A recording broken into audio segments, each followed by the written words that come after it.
날마다 주께로 7월 14일 말씀 묵상 보시겠습니다. 오늘 본문은 요한복음 21장 1절에서 14절 말씀입니다. 오늘 본문은 그 후에로 시작을 합니다. 이것은 앞서 도마에게 부활하신 후에 나타나신 후 사건임을 말씀해주고 있습니다. 예수님은 도마에게 자신을 보여주신 후에 오늘 세 번째 부활의 모습으로 나타나고 계십니다. 제자들은 오늘 디베랴 호수에 모였습니다. 디베랴 호수는 갈릴리 호수의 다른 이름입니다. 2절을 보시면 이곳에 베드로와 도마와 나다나엘과 요한과 야고보와 다른 제자 둘이 모여있다라고 말씀하고 있습니다. 절반 이상의 제자들이 디베랴 호수에 모인 것이죠. 그 가운데는 베드로와 야고보와 요한, 예수님의 수제자 3명이 함께 있습니다. 이 중에 한 명인 베드로가 나는 물고기를 잡으러 가겠다라고 말하며 배를 띄우자 다른 제자들도 함께 따라 나서는 것을 볼 수 있습니다. 이 본문을 묵상하면서 제자들은 자신의 전부를 걸고 따랐던 예수님을 잃어버리자 공허감과 무기력감에 빠져 있었다는 것을 보게 됩니다.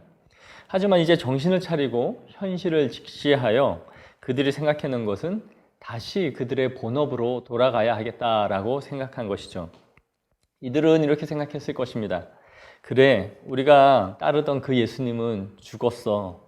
우리가 믿어왔던 메시아가 죽었지만 그렇다고 계속 슬픔에 잠겨 있을 수만은 없잖아. 이제 우리가 살 길을 모색해야 되겠다라고 생각했을 것입니다. 그리고 생업으로 베드로는 돌아간 것이죠. 그리고 그 뒤를 따라 나머지 제자들도 함께 고기를 잡으러 따라 나간 것입니다. 그동안 쓰지 않아 먼지가 쌓여있던 배를 정리하고 그물을 새로 깁는 그 일을 하지 않았을까요? 제자들이 자신이 바라던 그 예수님이 사라지자 그들은 현실로 돌아갔습니다. 이러한 제자들의 행동은 얼마나 인간적으로 보면 바른 행동입니까? 슬픔에 잠겨있는 것만이 아니라 그 슬픔을 극복해내고 현실을 직시하기 시작한 것이죠. 자신들이 부양해야 할 가족들을 책임지고 또 현실을 바라보면서 지금 해야 할 일을 하고 있는 것입니다. 하지만 베드로를 처음 부르셨을 때 예수님이 하신 말씀은 무엇이었습니까? 나를 따라오너라 내가 너희로 사람을 낚는 어부가 되게 하리라 하신 말씀이었습니다. 하지만 제자들의 이러한 행위는 예수님이 주신 그 소명을 잃어버린 것이었습니다. 하지만 우리도 그렇다는 것을 생각해 보게 됩니다. 제자들은 예수님의 부활을 믿을 수 없었습니다. 심지어 바로 전장에서 부활의 예수님을 만난 도마도 이 자리에 함께 있었다는 것은 더욱 의아해하게 합니다. 그러나 우리도 믿음이 연약해지고 성경에서 주신 약속이 흔들릴 때마다 점점 현실적인 사람이 되어간다는 것을 보게 됩니다. 현실들을 직시할수록 우리는 영적인 행동을 하지 않습니다. 기도가 현실적인 행위입니까? 그렇지 않습니다.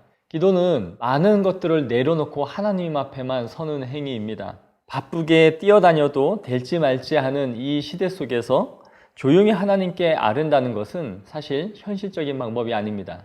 예배도 마찬가지입니다. 예배 자리에 나와 하나님을 찬양한다는 것 결코 현실적이지 않습니다. 세상 사람들은 이해할 수 없는 방식인 것이죠. 하지만 은혜에서 멀어질 때마다 우리는 하나님이 주신 약속과 사명을 잃어버리고 가장 현실적인 방법을 따라 간다는 것을 보게 되는 것입니다. 하지만 그 결과가 무엇입니까? 인생의 허망함을 보여줄 뿐입니다. 해밍웨이가 쓴 노인과 바다라는 소설을 아실 것입니다. 소설 속의 노인은 청새치를 잡기 위해 3일 밤낮을 사투를 벌입니다. 그리고 그 청새치를 잡아 항구에 도착했지만 피냄새를 맡은 상어떼의 공격으로 뼈만 앙상하게 남는 것을 보여줍니다. 이 책을 통해 해밍웨이는 허무주의를 보여주고자 했던 것이죠. 오늘 본문의 제자들도 다시 돌아간 바다에서 밤새 수고하지만 아무것도 잡지 못하는 것을 보여줍니다. 제자들이 사용한 그물도 예전에 그 그물이었고 제자들이 쓰던 배도 예전에 그 배였습니다. 하지만 가장 중요한 것이 바뀌었다는 것을 그들은 알지 못했던 것이죠. 바로 그들의 존재가 바뀌었던 것입니다. 이제 그들은 단순히 갈릴리 어부가 아니었습니다. 그들은 예수님의 제자였고 하나님의 자녀가 되었던 것이죠.